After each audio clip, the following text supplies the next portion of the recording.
Welcome friends, ML education চ্যানেলে তোমাদেরকে স্বাগত জানাই। তোমরা যারা উচ্চ মাধ্যমিকের দ্বাদশ শ্রেণীর চতুর্থ সেমিস্টারের শিক্ষার্থী আছো, তোমরা জানো তোমাদের দ্বাদশ শ্রেণীর চতুর্থ সেমিস্টারের এডুকেশন বিষয়ের মোট 40 নম্বরের পরীক্ষা হয়। তো এই 40 নম্বরের মধ্যে 40 কিভাবে পাবে, তো আজকের ভিডিওতে বিস্তারিতভাবে আলোচনা করব। তো ভিডিওটা দুটো পার্টে আলোচনা করা হবে। প্রথম পার্টে তোমাদের পরীক্ষা সংক্রান্ত যে বিশেষ নিয়মগুলো মেনে চলতে হবে সেগুলো আলোচনা করব, আর দ্বিতীয় পার্টে তোমাদের এডুকেশন বা শিক্ষাবিজ্ঞান বিষয়ের কোন অধ্যায় থেকে কত নম্বরের প্রশ্ন হবে, কিভাবে উত্তর লিখতে হবে সে সম্পর্কে বিস্তারিতভাবে আলোচনা করব।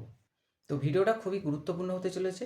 ভিডিওটা তোমরা প্রথম থেকে শেষ পর্যন্ত দেখতে থাকো, আর এরকমই নিত্য নতুন ভিডিও পাওয়ার জন্য চ্যানেলটিকে সাবস্ক্রাইব করে রাখো। সবার প্রথমে পরীক্ষা সংক্রান্ত যে নিয়মগুলো আমাদেরকে মেনে চলতে হবে সেগুলো আলোচনা করছি। পরীক্ষার আগের দিন আমাদেরকে কি করতে হবে না, পেন, যাদের ক্যালকুলেটর প্রয়োজন হয় ক্যালকুলেটর, ঘড়ি, অ্যাডমিট কার্ড, এই সমস্ত কিছু ব্যাগের মধ্যে কুড়িয়ে রাখতে হবে। তা না হলে কি হয়, হয়তো পরীক্ষার দিনে তাড়াহুড়ো করে আমরা এই কটা জিনিস নিয়ে যেতে ভুলে গেলাম, তখন কি হবে, আমাদের পুরো পরীক্ষাটাই খারাপ হয়ে যেতে পারে। তো সেক্ষেত্রে তোমাদের কাজ হবে কি, এগুলো আগের দিনে ব্যাগের মধ্যে সব কিছু রেডি করে রাখা। পরীক্ষার হলে প্রশ্নপত্র পাওয়ার সাথে সাথে তোমাদেরকে কি করতে হবে না, আগে প্রশ্নটা ভালো করে পড়তে হবে। প্রশ্নের মধ্যে তোমাদের কি উত্তর চেয়েছে সেটা তোমাদেরকে আগে ঠিক করে নিতে হবে। অনেকে কি করে, পরীক্ষায় প্রশ্নপত্র পাওয়ার পর প্রশ্ন যদি কমন না আসে, তো সেক্ষেত্রে কী করে, নয় গোটা কয়েক প্রশ্নের জন্য পুরো পরীক্ষাটা খারাপ করে দেয়। তো এক্ষেত্রে তোমাদের প্রথম যে কাজটা হবে, তোমাদের মধ্যে যে প্রশ্নগুলো কমন এসেছে তো সেগুলো তোমরা খাতার মধ্যে আগে লিখে দিবে। আর যে প্রশ্নগুলো কমন আসেনি সেগুলো কি করবে, তোমরা শেষের দিকে লিখবে, ছেড়ে আসবে না কিন্তু, সেগুলোকে তোমরা শেষের দিকে লিখবে পয়েন্ট অনুসারে, প্রশ্নের যে প্রশ্নটা যেভাবে চেয়েছে আর কি, তো সেই অনুযায়ী তোমরা পয়েন্টগুলোকে সাজাবে। তো সেটা লিখলেও তোমরা অনেকটাই নাম্বার পাবে। ঠিক আছে, এরপর আরেকটা যে গুরুত্বপূর্ণ পয়েন্টের কথা বলবো সেটা হলো, পরীক্ষার হলে তোমাদের যে নর্মাল ঘড়ি আছে সেই ঘড়ি তোমরা ব্যবহার করতে পারবে। ঘড়ি অনুযায়ী প্রশ্নগুলোকে ভাগ করে নিতে হবে। হয়তো 2 নম্বর প্রশ্নের জন্য একটা সময় রাখলে, 5 নম্বর প্রশ্নের জন্য একটা সময় রাখলে এবং 10 নম্বর প্রশ্নের জন্য একটা সময় রাখলে। সবার শেষে কি করতে হবে, সবার শেষে অতিরিক্ত 20 মিনিট সময় তোমাদেরকে রাখতে হবে, মানে হাতে বাড়তি 20 মিনিট সময় রাখতে হবে। এই বাড়তি সময়টা কিসের, এই বাড়তি সময়টা হচ্ছে তোমাদের প্রশ্নপত্রে হয়তো কোনো একটা প্রশ্ন মিস্টেক হয়ে গেল, তো সেক্ষেত্রে তোমরা সেটাকে ঠিক করতে পারবে, কিংবা কোনো প্রশ্নের দাগ নাম্বার দিতে হয়তো ভুলে গেছো, তো সেক্ষেত্রে কী হবে, ওই 20 মিনিটের মধ্যে তোমরা এগুলোকে সংশোধন করতে পারবে। ঠিক আছে, এর পরের যে পয়েন্টটা আলোচনা করব এটাও খুবই গুরুত্বপূর্ণ। তো পরীক্ষার যে উত্তরপত্রে তোমরা উত্তর লিখবে, সেই উত্তরপত্রে তোমাদেরকে কী করতে হবে, মার্জিন টেনে দিতে হবে, কিংবা খাতার আগে তোমরা ভাঁজ করে নেবে। তো খাতায় মার্জিন টানার পর কিংবা ভাঁজ করার পর তোমাদেরকে দাগ নাম্বার দিয়ে উত্তরগুলো লিখতে হবে। দাগ নাম্বার কিন্তু দিতে হবে, দাগ নাম্বার না দিলে তোমরা নাম্বার পাবে না। একটা প্রশ্নের উত্তর শেষ হবার সাথে সাথেই খানিকটা ছেড়ে পরের প্রশ্নের উত্তরটা লিখতে হবে। হাতের লেখা স্পষ্ট হতে হবে, বেশি কাটাকুটি করা চলবে না। হাতের লেখা স্পষ্ট সুন্দর করার চেষ্টা করতে হবে, আর বানান ভুল তো একদমই হওয়া চলবে না। ঠিক আছে, কোনো প্রশ্নের উত্তর বা হেডিং লেখার জন্য তোমরা অন্য কালির পেন ব্যবহার করতে পারো।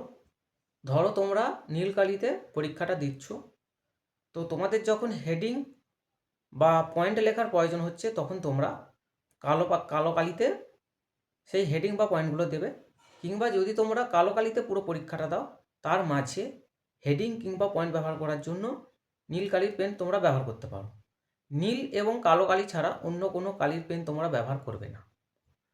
তো এই ছিল তোমাদের মানে পরীক্ষা সংক্রান্ত যে গুরুত্বপূর্ণ বিষয় সেগুলো এরপর তোমাদের এডুকেশন সংক্রান্ত যে গুরুত্বপূর্ণ ব্যাপারগুলো আছে সেগুলো আলোচনা করব। এরপর তোমাদের কোন অধ্যায় থেকে কত নম্বরের প্রশ্ন হবে সেটা আগে দেখে নাও। দেখো এখানে তোমাদের মোট 4টে অধ্যায় আছে। একটা হচ্ছে লার্নিং অ্যান্ড লার্নিং মেকানিজম অর্থাৎ শিখন এবং শিখন কৌশল। তারপর আছে মেন্টাল হেলথ অ্যান্ড ওয়েলবিং, মানসিক স্বাস্থ্য এবং স্বাস্থ্যবিদ্যা। তারপর আছে এডুকেশনাল টেকনোলজি বা শিক্ষায় প্রযুক্তিবিজ্ঞান। এবং সবার শেষে আছে স্ট্যাটিস্টিক ইন এডুকেশন বা শিক্ষায় রাশিবিজ্ঞান। ঠিক আছে, এই 4টে অধ্যায় আছে। একটা হচ্ছে শিক্ষায় প্রযুক্তিবিদ্যা, এটা টেকনোলজি, আর এটা হচ্ছে শিক্ষায় রাশিবিজ্ঞান। তাহলে এখানে মোট 4টে অধ্যায় আছে। তো 4টে অধ্যায়ের মধ্যে প্রথম যে অধ্যায়টা দেখালাম, লার্নিং অ্যান্ড লার্নিং মেকানিজম অর্থাৎ শিখন এবং শিখন কৌশল, তো এই অধ্যায় থেকে তোমাদের মোট 12 নম্বরের প্রশ্ন হবে। এই অধ্যায় থেকে 12 নম্বরের প্রশ্ন হবে। 12 নম্বরের মধ্যে 2 নম্বরের প্রশ্নের উত্তর করতে হবে একটি, এবং 10 নম্বরের প্রশ্নের উত্তর করতে হবে একটি। দেখো এখানে তোমাদের যে 10 নম্বরের প্রশ্ন থাকবে, 10 নম্বরের একটি প্রশ্নের জন্য দুটো অপশান দেওয়া থাকবে, আর 2 নম্বরের যে একটি প্রশ্নের উত্তর করতে হবে, একটি 2 নম্বর প্রশ্নের জন্য দুটো অপশান দেওয়া থাকবে। তো দুটোর মধ্যে যে কোনো একটি করতে হবে। ঠিক আছে, তাহলে তোমাদের দাঁড়ালো কি, লার্নিং অ্যান্ড লার্নিং মেকানিজম অর্থাৎ শিখন এবং শিখন কৌশল বলে যে প্রথম যে অধ্যায়টা আছে, তো এখান থেকে তোমাদের কিন্তু মোট 12 নম্বরের প্রশ্ন থাকছে। আর এখানের যে 2 নাম্বার এবং 10 নম্বরের যে প্রশ্ন, তো সেগুলো সাজেশান এই চ্যানেলে দেওয়া আছে। ফুল সাজেশান দেওয়া আছে। তো সেখানে গিয়ে তোমরা ভিডিওটা দেখে নিতে পারো। আর সেই ভিডিওর মধ্যে যেগুলো বেশি করে স্টার মার্ক দেওয়া আছে সেগুলো তোমরা বেশি করে করে যাবে, সেগুলো থেকে পড়ার চান্স খুবই বেশি আছে। আর বাকি প্রশ্নগুলো দেখে যাবে, এর বাইরে প্রশ্ন হবে না। এরপর আসছি পরের যে অধ্যায়টা আছে, মেন্টাল হেলথ অ্যান্ড ওয়েলবিং, মানসিক স্বাস্থ্য এবং স্বাস্থ্যবিদ্যা। তো মানসিক স্বাস্থ্য এবং স্বাস্থ্যবিদ্যা থেকে কত নম্বরের প্রশ্ন হয় দেখে নাও। মেন্টাল হেলথ অ্যান্ড ওয়েলবিং অর্থাৎ মানসিক স্বাস্থ্য এবং স্বাস্থ্যবিদ্যা অধ্যায় থেকে মোট 7 নম্বরের প্রশ্ন হয়। এখান থেকে 2 নম্বরের প্রশ্নের উত্তর করতে হবে একটি, এবং 5 নম্বরের প্রশ্নের উত্তর করতে হবে একটি। আর এই অধ্যায় থেকে 10 নম্বরের কোনো প্রশ্ন করতে হবে না। ঠিক আছে, এখানেও সে প্রশ্নের ধাঁচ এক, মানে প্রতিটা একটা প্রশ্নের জন্য দুটো করে অপশান থাকবে, দুটো প্রশ্নের জন্য 4টে অপশান থাকবে, 3টে প্রশ্নের জন্য 6টা অপশান থাকবে, এরকম করে তোমাদের প্রশ্নগুলো দেওয়া থাকবে। ঠিক আছে, তাহলে এখানে 5 নম্বরের প্রশ্নের উত্তর করতে হবে একটি, তো একটি প্রশ্নের জন্য দুটো অপশান দেওয়া থাকবে। 2 নম্বরেরও দুটো প্রশ্ন দেওয়া থাকবে, দুটোর মধ্যে যে কোনো একটা করতে হবে। আর এই অধ্যায় থেকে 10 নম্বরের কোনো প্রশ্ন থাকছে না। তাহলে মেন্টাল হেলথ অ্যান্ড ওয়েলবিং অর্থাৎ মানসিক স্বাস্থ্য এবং বিজ্ঞান অধ্যায় থেকে তোমাদের মোট 7 নম্বরের প্রশ্ন থাকছে। এরপর আসছি 3 নম্বর যে চ্যাপ্টারটা, এডুকেশনাল টেকনোলজি বা শিক্ষা প্রযুক্তি বিজ্ঞান। তো শিক্ষা প্রযুক্তি বিজ্ঞান অধ্যায় থেকে তোমাদের মোট 7 নম্বরের প্রশ্ন হবে। 7 নম্বরের মধ্যে এখানে তো 5 নম্বরের একটি প্রশ্নের উত্তর করতে হবে, এবং 2 নম্বরের একটি প্রশ্নের উত্তর করতে হবে। এখানেও প্রশ্নের ধরন এক, 5 নম্বরের একটি প্রশ্নের জন্য দুটো অপশান দেওয়া থাকবে, দুটোর মধ্যে যে কোনো একটি করতে হবে। আর 2 নম্বরের একটি প্রশ্নের জন্য দুটো অপশান দেওয়া থাকবে, দুটোর মধ্যে যে কোনো একটি উত্তর করতে হবে। ঠিক আছে, তাহলে এডুকেশনাল টেকনোলজি থেকে মোট প্রশ্ন থাকছে 7 নম্বরের। এরপর আসছি সবার শেষে স্ট্যাটিস্টিক ইন এডুকেশন বা শিক্ষায় রাশিবিজ্ঞান। এটা কিন্তু বড় চ্যাপ্টার আছে।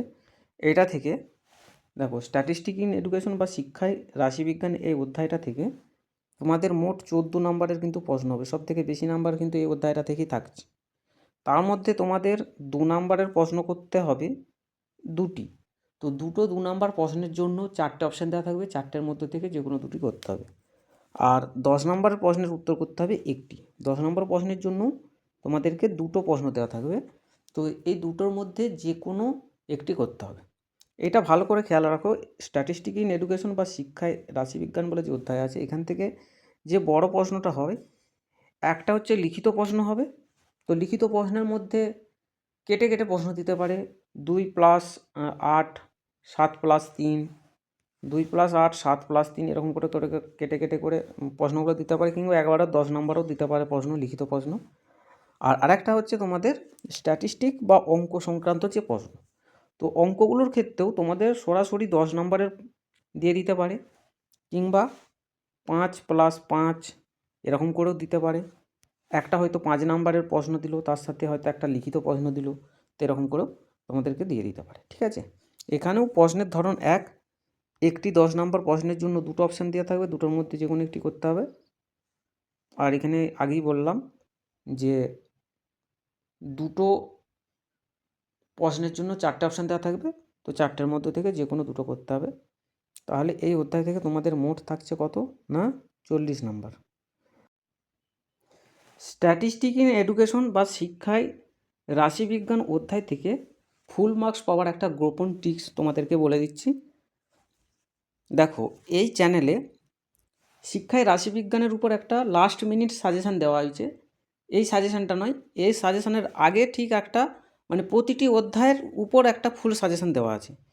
তো সেই সাজেশানের মধ্যে তোমাদের যে স্ট্যাটিস্টিক সংক্রান্ত যে সমস্যাগুলো আছে দেওয়া, যেমন হচ্ছে গড় নির্ণয় করতে হবে, মিন মিডিয়ান মোড, ট্যালি, তারপর হচ্ছে র্যাঙ্ক ডিফারেন্স, এই SD group data, ungroup data ইত্যাদি সম্পর্কে একটা দেখবে সাজেশান দেওয়া আছে। তো সেই সাজেশান থেকে তোমরা কিন্তু এখানে যে 10 নাম্বারের যে প্রশ্ন হয় মানে অঙ্কর যে প্রশ্নগুলো হয়, তো এখান থেকে তোমরা 10 নাম্বার পেয়ে যাবে। ওখান থেকে কিন্তু তোমরা 10 নাম্বার গ্যারান্টি পেয়ে যাবে। আর সেগুলো কিন্তু তোমাদের বিন্যস্ত রাশিমালার মধ্যে সব কিছু দেওয়া আছে, মিন মিডিয়ান মোড, এসডি, এগুলো সব বিন্যস্ত রাশিমালার মধ্যে। আর অবিন্যস্ত রাশিমালার মধ্যেও তোমরা মিন মিডিয়ান মোড অর্থাৎ গড়, মধ্যমান, ভূশিষ্টাক, এছাড়াও স্ট্যান্ডার্ড ডিভিয়েশন বা এসডি, অবিন্যস্ত রাশিমালার মিন মিডিয়ান মোড, এসডি এগুলো তোমরা দেখে যাবে। এর থেকে কিন্তু তোমরা 14 নাম্বার, এখানে যে 14টা নাম্বার আছে এর থেকে কিন্তু 14 নাম্বার পেয়ে যাবে। তার সাথে সাথে কিছু লিখিত প্রশ্ন দেখবে ভালো করে এখানে স্টার মার্ক দেওয়া আছে ওই সাজেশনের ভিতরে, তো সেগুলো করে যাবে। এর থেকে তোমরা কিন্তু 14 নাম্বার পেয়ে যাবে।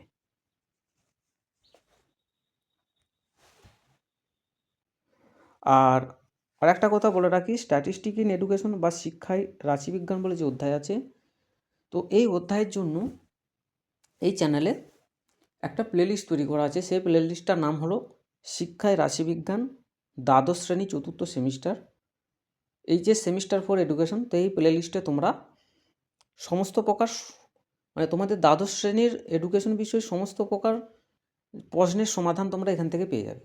স্ট্যাটিস্টিক সংক্রান্ত মানে যেসব অঙ্ক সংক্রান্ত যেসব সমস্যা আছে, তো সেগুলো সমাধান তোমরা ওই প্লেলিস্ট থেকে পেয়ে যাবে। দেখো, তোমাদের দ্বাদশ শ্রেণীর 4র্থ সেমিস্টারের এডুকেশন বিষয়ের এই যে 4টে অধ্যায়ের কথা আলোচনা করলাম, তো এই 4টে অধ্যায় থেকে 2 নাম্বার, 5 নাম্বার এবং 10 নাম্বারের প্রশ্ন হবে। তো এই 2 নাম্বার, 5 নাম্বার এবং 10 নাম্বার প্রশ্নের মানে প্রতিটি অধ্যায় থেকে 2 নাম্বার, 5 নাম্বার এবং 10 নাম্বার প্রশ্নের ফুল সাজেশন এই চ্যানেলে দেওয়া আছে। তো তোমরা এই চ্যানেলে গিয়ে সেই ভিডিওটা দেখে নেবে।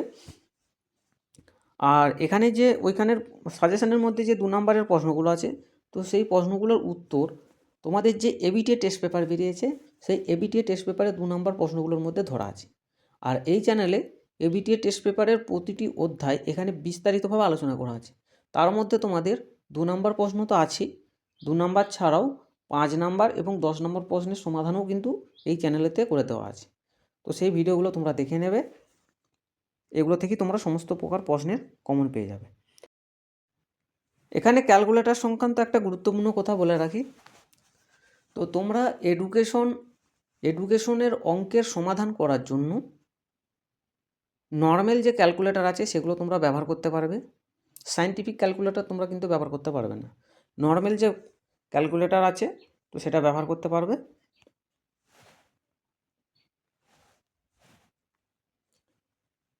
তো এই ছিল তোমাদের দ্বাদশ শ্রেণীর 4র্থ সেমিস্টারের এডুকেশন বা শিক্ষাবিজ্ঞান বিষয়ের ফুল মার্কস পাওয়ার কৌশল।